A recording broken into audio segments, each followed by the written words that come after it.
Hi, I'm John. And I'm Julie. We're the hosts of the Hartford Fund's Human Centric Investing Podcast. Every other week, we're talking with inspiring thought leaders to hear their best ideas for how you can transform your relationships with your clients. Let's go. Sean, welcome to the Human Centric Investing Podcast. We're so excited to have you here with us today. I'm excited to be here, Julie, and thank you for inviting me. And John, I really appreciate it. Sure thing, Sean. Well, Sean, we love having conversations with you about the topic of networking and connecting and building relationships. It's funny as I reflect back on my formative years, even coming into this industry, you never took a course in college on building relationships. When somebody asked you what you wanted to do after school, hardly anybody ever said sales. And yet I think no matter what profession whether you're a doctor, whether you're a lawyer, whether you're a financial professional, you are trying to persuade someone to your point of view or to engage your services, through whatever means makes sense to you.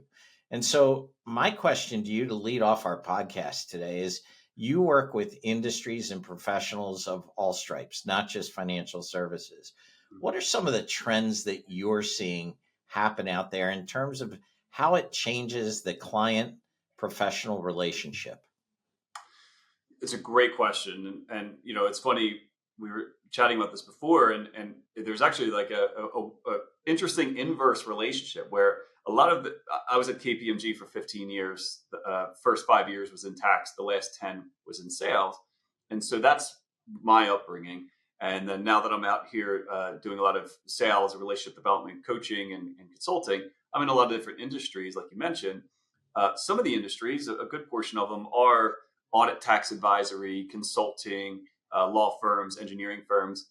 They have an interesting trend in that usually the career architecture happens where you start out as a staff member doing your job, your vocation, whatever it might be, right? Tax advisory, whatever, lawyer, litigator.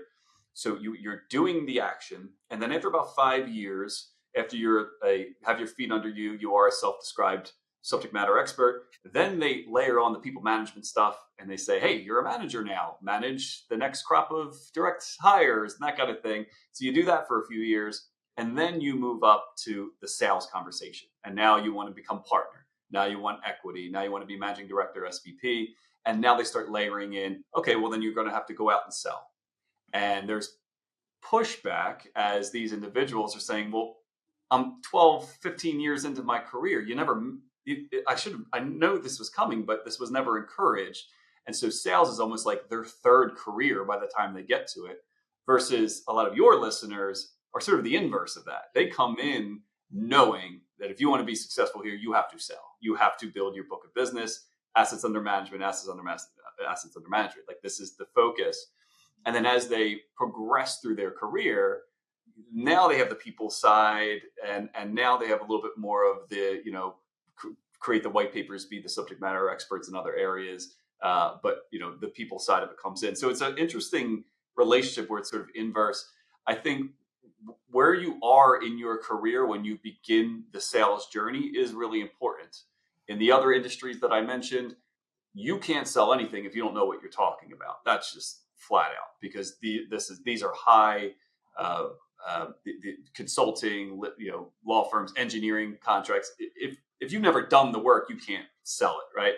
In your industry, in the industry that your listeners are in, you're doing as you're selling, right? So you're doing both at the same time, right out the get-go. The one thing I will say, regardless of where you are learning the sales and business development side, I have this, I'll give it away, but the workshops that I do, the way I kick off most of them is I take a pen out of my pocket and I find someone in the crowd that's like looking down, looks like they were voluntold to be here and probably doesn't want to be here. I find that person and I say, hey, Julie, how are you? And they slowly look up from their book and I say, sell me this pen. And I wait about 3 seconds and I go, I'm just kidding. I'm not going to make you sell me this pen, but I want you to appreciate the look you just had on your face when you thought this was going to be a sell me this pen exercise. And I point out, I'm like, it's the same look the entire table had of, oh my God, here we go, right? Conjures up all the Wolf of Wall Street boiler room nonsense, right? And the reason I point that out is I'm like, that's the same look everyone has when they hear the most dirtiest 5-letter word in the English language, which is sales. And so if you know that the word sales and the action of selling is going to conjure up that reaction, then we need to rethink how we're selling. And we need to make sure that we're coming across as advisors helping people versus I'm here to peddle you the latest products. Right? And last thing, I'll stop talking in a second, but the one way I really drive this point home when I do some of my workshops is I say, who's had a recent home renovation done? And as people raise their hands, I'll ask them what they've had done, and sometimes it's a new roof. I just had a deck put on, a kitchen. For most people, it's like the whole house is crumbling. I have so much home projects happening. And then I ask a follow-up question. I say, why did you go with the contractor that you went with? And as we go around and people tell me that the deciding factor is why they went with the contractor they went with, which is a mental exercise they probably never thought to do. As they say keywords, I put the keywords up. Oh, well, I've known them for a long time, trust, reliability. They were the only one that gave me a quote. Responsiveness, okay. What value? Referrals are big. So I write all these keywords up. And then the next slide is a crystal ball with all those words in it.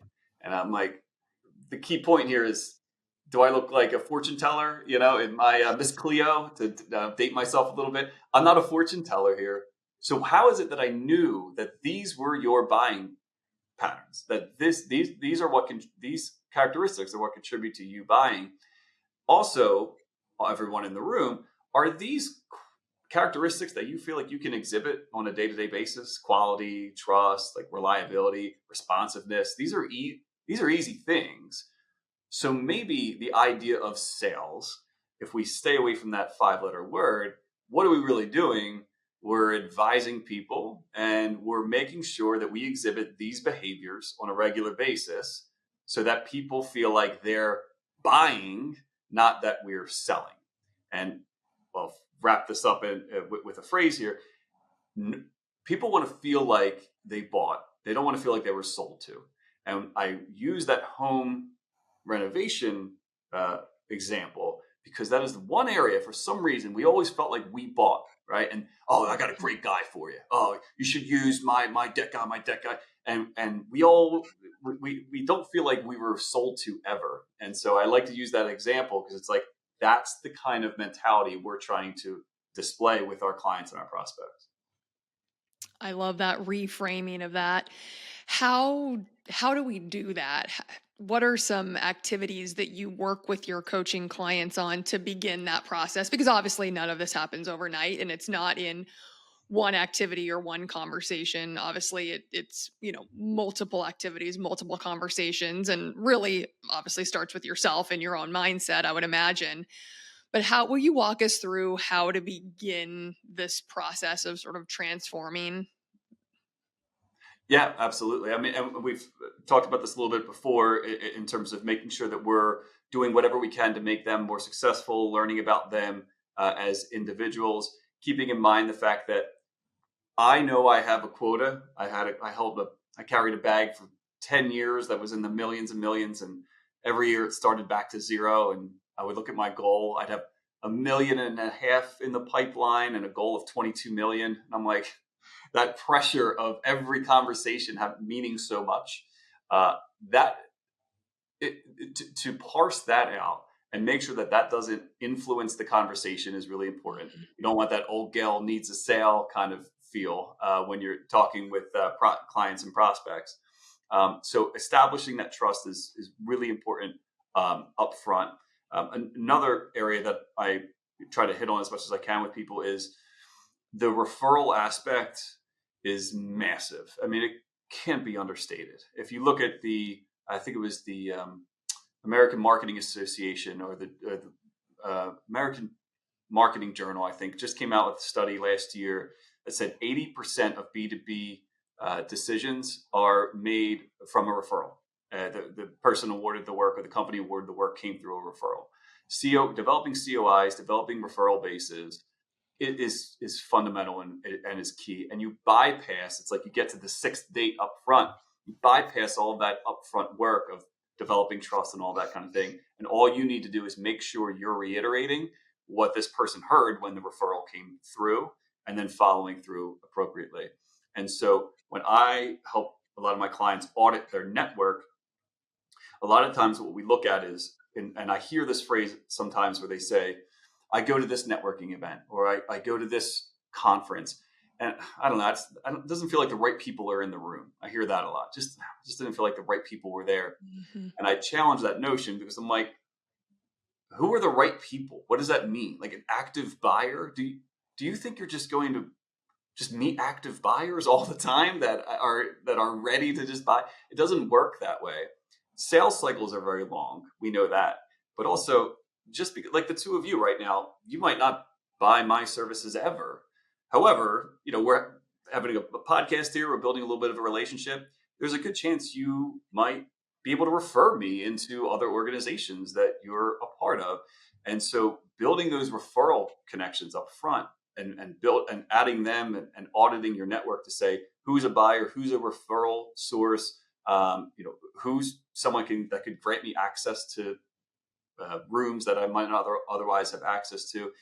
Looking at all of those different characteristics of who is in our network is key. And I'll stop talking here because I know you have other questions, but I partner a lot with one of my best friends, Matt Blank, and he talks a lot about this, and I'm going to give him credit here because I borrow it a lot. It's a perfect way of establishing the ask.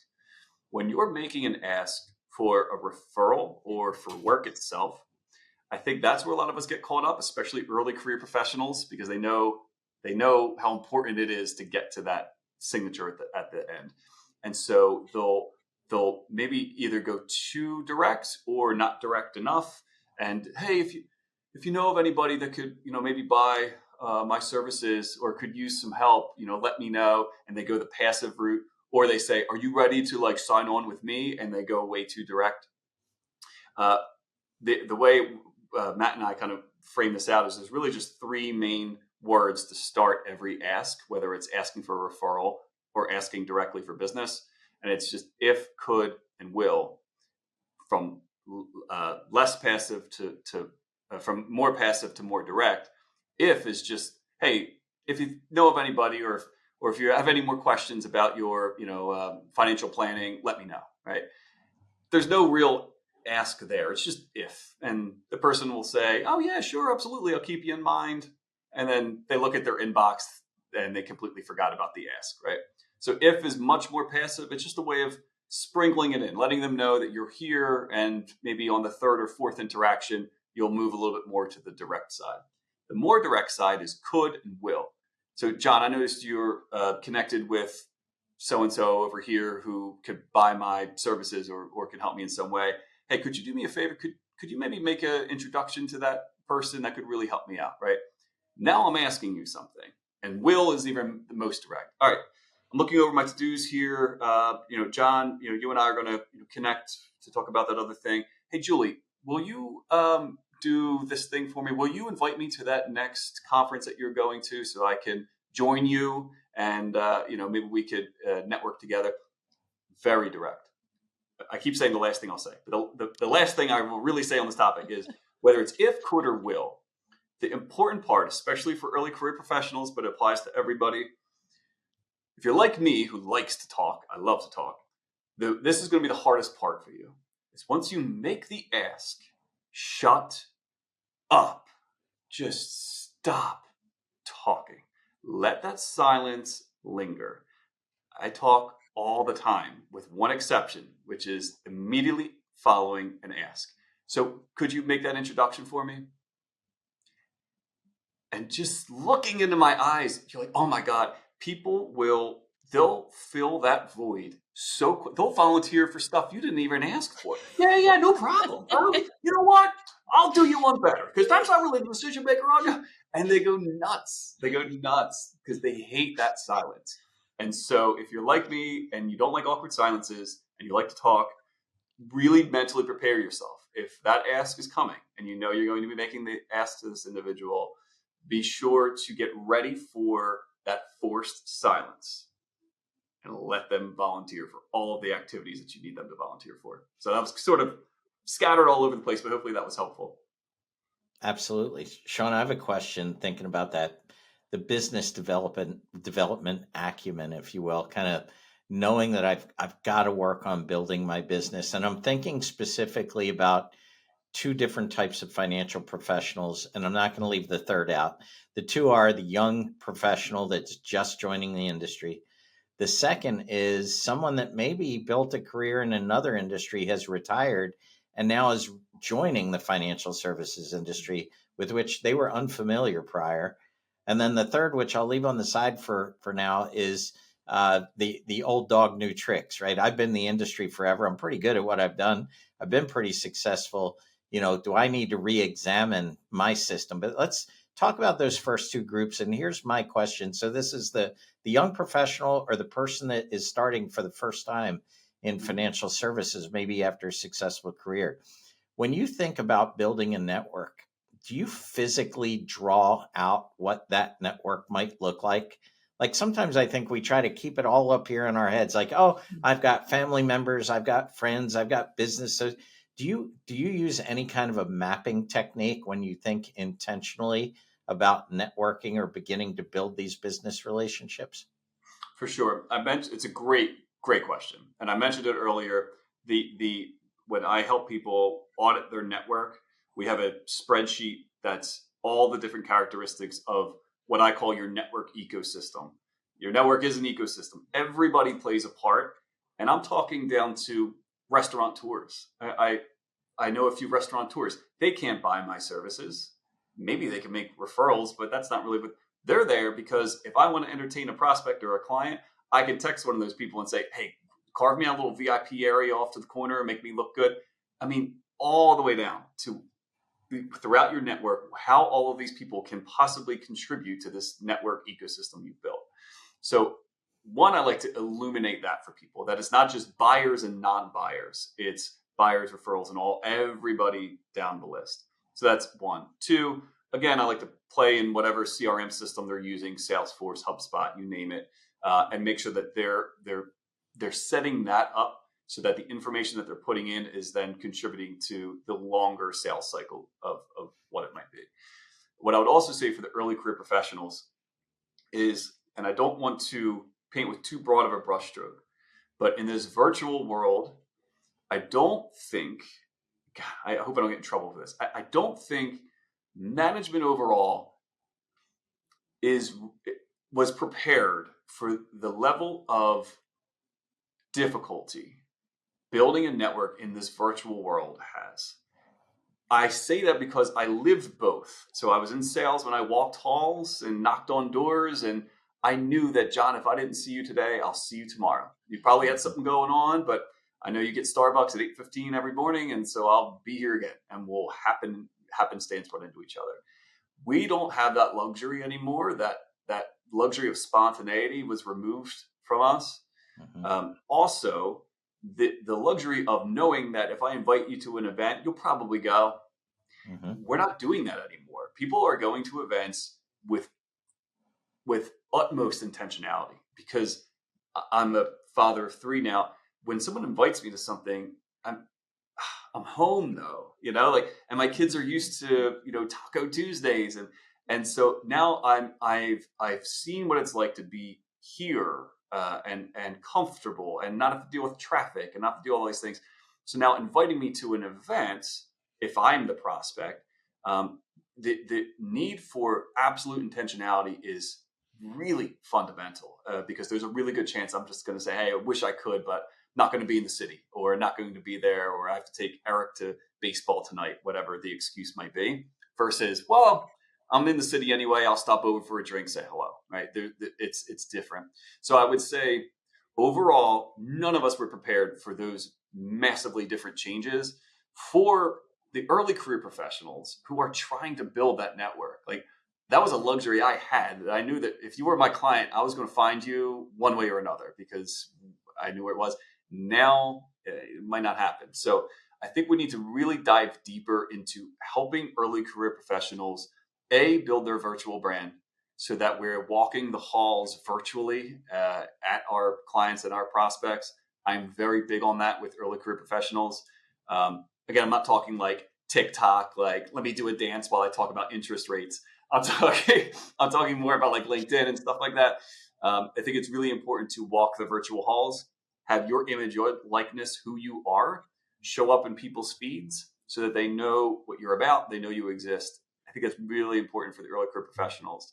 I would say for the people who are starting this as a second career, many of my clients, I would say the majority of them, they hire me when they're in some sort of point of transition, whether it's into a different industry, different field, different employer, because there's a lot of transition challenges that arise. You mentioned a couple of them. This isn't my industry, and I have to credentialize myself. It's a very competitive industry. How do I differentiate my brand from all the other really strong brands out there? So there are definitely a lot of challenges.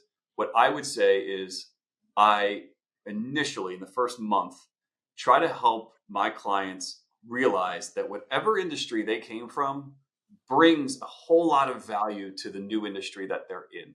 Just because the roles, responsibilities, just because the NACE codes on NACE industry codes don't align, doesn't mean the skills and the experience aren't transferable. And it doesn't mean that, and I tell people this all the time, I say, how you exit one room is how you enter the next. Exit with strength, exit with intentionality so that you enter the next one with strength and intentionality. And I reframe it for everyone. I say, look, I know it sometimes feels like you're running away from your prior industry or your prior employer. Get that out of your mind. You weren't running away from anything. You're running towards this other opportunity because you know what you bring to it. And that helps with brand identification. That helps utilizing the network and the body of work that you've done in your past life, bringing that forward into the new industry that you're in. All of that goes wildly there. So I would say you're not starting something new fresh. You're trying something different. You're utilizing what you believe to be your highest and best use. That's my old valuation term I use for everybody is, if you're a snowblower that someone's trying to use to mow the lawn, your value is zero. But your highest and best use is where your value is, and so that's what this transition is. So for me, that first month's about breaking down that mental barrier, making sure that we identify all of the assets, tangible, intangible, that we can bring with us from the prior employment to the new employment, including the network. And then once we bring that network up, let's break it down, and then let's see how that network applies to this new ecosystem that we're in. Thank you. This is so great. I'm curious, what are your thoughts on the preparation for these conversations? It doesn't seem to me like these discussions are the time to be winging it, especially when you're introducing yourself or you're talking about your capabilities or your team's capabilities, if you're part of a team, or if maybe you're the more seasoned team member introducing the newer team member, and kind of helping them form that relationship. Seems to me like there should be some practice and preparation and, some maybe script building, if you will. Obviously, we don't want to sound like robots, but, the opportunity to really think through this. Will you talk a little bit about the preparation that could and should happen in advance to these discussions versus just, winging it and sort of practicing on the potential client or prospect? For sure. Winging it is never a good, I would never promote that. So yeah, here's the framework. Okay. Let's say you're having a 30-minute check-in call, 30-minute client call, prospect call. Here's what that framework should look like. First and foremost, this is the one area I think a lot of people forget to do. I did it today when we jumped on and we were prepping for the podcast, is the what's new elements. And for a lot of people, they just kick off the call. Hey, how was your holiday? How was New Year? Was it good? Did you stay local? Or that's like the big, and it's all good. It's what everyone does. I'd like to start out my calls with what's new, and it's what's new in my life. mentioned to you, Julie, that this was the first day, as we're recording, this is the first Yes, day we in did. almost 4 weeks that Yep. I didn't have kids in my house because of illnesses and snow days and holidays. So I'm just loving life. And you can probably tell in my emotion today that I'm just happy. So immediately when we started kicking off the call, we dove right into conversation about whatever the topic may be, but we didn't have that awkward start of, hey, so how's everything going? And I ask you the same question you were just asked every meeting prior. I'm Right. kicking it off with what's new. Here's me, here's what I'm about. And then almost every time it gets reciprocated with what's new in their life. And so I think it's a major element. What's new in your life? Start with that. That leads to the personal. And now we're probably about 5 minutes in, no longer. You don't want to have these 25-minute calls where you just talk about pleasantries and you don't get to the business side. So about 5 minutes, you want to start transitioning into past business. Hey, how's everything been? How did 2024 shape up for you? Here, you're listening for anything that you could have helped with back in 2024, any pain points, you're taking notes. Then you want to transition to future business. How's 2025 looking for you? What's the outlook? Here, you're looking for ways to help them, whether it's you as for employment, for them to hire you, or just as a friend. I mentioned before, how can I help you? Is how I end calls. This is where you want to start focusing on how can I help you? So what's the future look like this year? What are some challenges? What are some big opportunities? I'm taking notes as to introductions I can make for you, anything I can do to help you. And then I want to get to the ask, which we've talked about, making that ask. And then the most important part, oh my God, just please, now that you hear this, please do this every time. Before you get off the phone with a client or a prospect, secure the follow-up meeting before you get off the phone. The advantage in this virtual world is that we are all one click away from our calendars. We're literally always attached to our calendars. So before you let that person get off the call, say, hey, I have a few things here, a few action items, a few things we want to follow up on. Want to be cognizant of your time. What's the week of the 17th look like for you? Like, are you around? And then again, stop talking. Yeah, because I'm like free from 2 to 4. Does that sound like maybe put them for 2? And then you secure the meeting, you send it to them, they accept it. Now you end the call with whatever the action items may be. But securing that follow-up meeting while you're on the call, it's so much more difficult for someone to cancel a meeting than it is to just ignore the request for a follow-up. So that's another key element to that, making part of that ask. Well, Sean, thanks for all the points today on our podcast. And one of the points you mentioned over and over again was asking the question, how can I help you? Well, there is a way you can help us. And that is every episode of the Human Centric Investing podcast, we like to ask our guests what we call lightning round questions to help our audience get to know you a little bit better in terms of kind of the person that you are. And so if you're game, Julie and I are going to fire some really top level questions at you and just want your initial reactions so that our audience gets a better look into who you are as a person. Good to go? Let's do it. Fire away. Sean, what did you want to be when you grew up? Early on, I wanted to be a football player. I wanted to be a linebacker for the Philadelphia Eagles. And then, in 8th grade, I was 5'9", 150. And at 37, I'm 5'9", 155. So I peak early and then it kind of stayed there. So after that, I'm pretty close to it. I would say stand-up comic early on was one I really considered, but I'm pretty close to it. I always wanted to be in some sort of performance role, and a lot of what I do is performance-based, and so I'm pretty close to it. What's the last TV show you watched? During the New Year's, my wife and I went down to Ocean City, just the two of us. It's our little New Year's tradition. We just start the year off with the two of us. It's like a little business retreat where we go over our goals for the year and stuff. It is fun. But we totally binge watched the entire season of 1923. It was 1883, and there was like 1923. I think it was. Nice. 1923. Yeah, it was good.